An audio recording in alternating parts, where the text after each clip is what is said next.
कुख्यात चुन्नू ठाकुर उर्फ राकेश ठाकुर को बिहार एसटीएफ ने भारत नेपाल बॉर्डर से किया गिरफ्तार।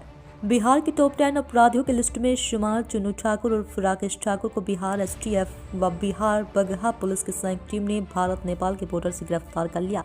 चुन्नू ठाकुर से कई घंटों तक पूछताछ करने के बाद मुजफ्फरपुर स्थित उसकी आवास पर छापेमारी की गई। छापेमारी के दौरान उसके घर से हथियार, जिंदा कारतूस सहित हुई कागजात व बैंक की पासबुक सहित एटीएम कार्ड भी मिला। इस दौरान पुलिस ने उसकी पत्नी किरण बंदना को भी गिरफ्तार कर लिया और पूछताछ की जा रही है। जानकारी के लिए आपको बता दें कि हत्या, लूट, रंगदारी व मद निषेध की धाराओं में चुन्नू ठाकुर पर लगभग 32 मुकदमे दर्ज है। चुन्नू ठाकुर पुलिस से बचने के लिए हमेशा अपना ठिकाना बदल कर रह रहा था। हाल ही में पुलिस मुख्यालय की ओर से चुन्नू ठाकुर पर 3 लाख रुपए की इनाम रखा गया। कहा जाता है कि अपराधी कितना भी चतुर क्यों न हो, कानून के हाथ लंबे होते हैं। यदि पुलिस चाहे तो अपराधियों को पताल से भी ढूंढ कर निकाल लेगी। और ठीक वैसा ही परिचय मुजफ्फरपुर पुलिस ने एक बार फिर कार्रवाई कर दिखाया। तो आइए सीधे लिए चलते हैं आपको मुजफ्फरपुर और सुनाते हैं वरीय पुलिस अधीक्षक मुजफ्फरपुर राकेश कुमार क्या कुछ बता रहे हैं। सुनिए। क्या कुछ पूरा मामला है आज? बिहार एसटीएफ की टीम, बगहा पुलिस की स्पेशल टीम और मुजफ्फरपुर पुलिस की टीम का एक ज्वाइंट ऑपरेशन था जो नेपाल रक्सौल बॉर्डर के पास पे हुआ है। और जिले के टॉप 10 और कुख्यात अपराध कर्मी चुन्नू ठाकुर राकेश कुमार की गिरफ्तारी की गई है आज सुबह और इनको गिरफ्तार करके यहाँ लाया गया है। और इनके पास से काफ़ी सामान बरामद हुए हैं, जिसकी एक लंबी सीजर लिस्ट है जो मैं आप लोगों को दे दूँगा, जिसमें कुछ पैसे हैं, बैग हैं, 5 मोबाइल फ़ोन हैं और कुछ ज्वेलरी आइटम है जो उन्होंने पहना हुआ है।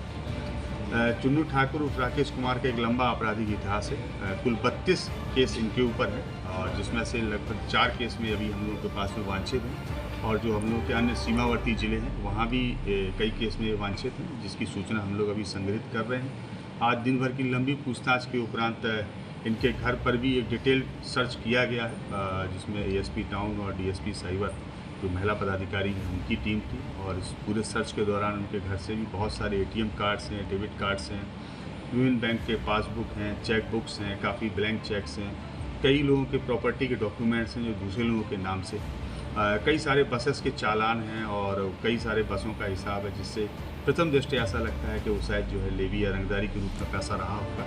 बहुत सारे डॉक्यूमेंट्स हम लोगों को मिले हैं जिसका हम लोग एक डिटेल एनालिसिस करेंगे और इन्वेस्टिगेशन के आधार पर इसमें हम लोग फर्दर प्रोसीड करेंगे। इसी सर्च के दौरान उनके घर से ऑटोमेटिक पिस्टल भी बरामद हुई है और 4 राउंड गोलियां भी बरामद हुई हैं। सबके आधार पर उनकी जो पत्नी है उनको भी हम लोगों ने डिटेन किया है और हम लोग इसमें भी पूछताछ कर रहे हैं और जो भी फर्दर डेवलपमेंट होंगे उससे आप लोगों को अवगत करेंगे। कितने मामले दर्ज हैं इनके? अभी तक कुल 32 मामले इनके ऊपर दर्ज हैं और एक ये नेक्स्ट मामला जो वेपन मिला है उसके संदर्भ में एक अलग से केस दर्ज किया है। इन पर हत्या के केस कई हैं, कितने हैं? बहुत सारे केस दर्ज। कोई महत्वपूर्ण केस ऐसा है जो? कई महत्वपूर्ण केस दर्ज हैं इनके ऊपर। अय्यपुर में 2019 में एक हत्या का केस है, कांटी में एक हत्या का केस है, सदर थाना के अंतर्गत हत्या के केस है। तो ये बहुत लंबी लिस्ट है इनके ऊपर। 32 जो केस हैं वो सारे केस या तो मर्डर के हैं या आर्म एक्ट के हैं या फिर लूट के। काफ़ी वर्षों से फरार चल रहे थे। हाँ, ये वर्ष 2015 में 16 जुलाई 2015 को वैशाली के सदर थाने से जेल भेजे गए थे, जिसमें लगभग 1 वर्ष तक जेल में रहे। उसके बाद से लगातार फरार थे जब जमात पे लौट के आए और उस दौरान इन्होंने 2017 से लेकर और अभी तक काफ़ी घटनाओं को अंजाम दिया है। और पिछले कई वर्षों में ये लगातार बिहार में जब से शराबबंदी हुई है तो मद्य निषेध से संबंधित जो कांड हैं उनकी भी उन कांडों में भी इनकी संलिप्तता कई बार प्रकाश में आती रही है। हम लोग उस आलोक में भी इनकी गिरफ्तारी पर काम कर रहे हैं। इन पर इनाम भी रखा गया था पुलिस के द्वारा। इन पर जो है पिछले वर्ष जिला पुलिस के द्वारा ही प्रस्ताव भेजा गया था, जिसमें 3 लाख रुपए का पुरस्कार मुख्यालय के स्तर से इनके ऊपर रखा गया है। सर, बाहर ने इनके परिजन द्वारा हंगामा भी करने की सूचना है। हाँ, इनके परिजन यहाँ पर आए हुए थे। जो उनके घर में जो सर्च किया गया है उसका इन लोगों का विरोध था, क्योंकि सर्च में बहुत सारे ऐसे डॉक्यूमेंट्स मिले हैं जो इस बात को प्रूव करते हैं कि इनके द्वारा बहुत इलीगल तरीके से पैसा को कमाया गया।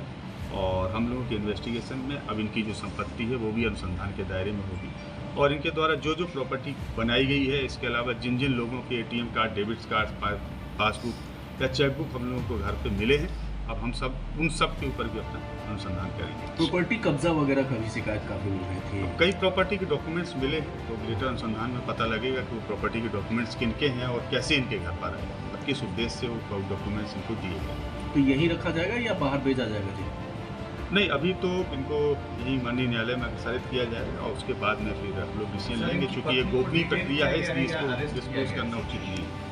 पत्नी को उनको डिटेन किया गया, अरेस्ट किया गया। अभी उनको डिटेन किया गया है, हम लोग पूछताछ कर रहे हैं और पूछताछ के जैसे फैक्ट्स आते हैं, गिरफ्तारी होगी तो आप लोगों को सूचित किया जाएगा। लेकिन अभी तक की पूछताछ से ऐसे संकेत प्रकाश में आ रहे हैं कि हम लोग उनको गिरफ्तार करके माननीय न्यायालय में अग्रसर करेंगे। अच्छा थैंक यू।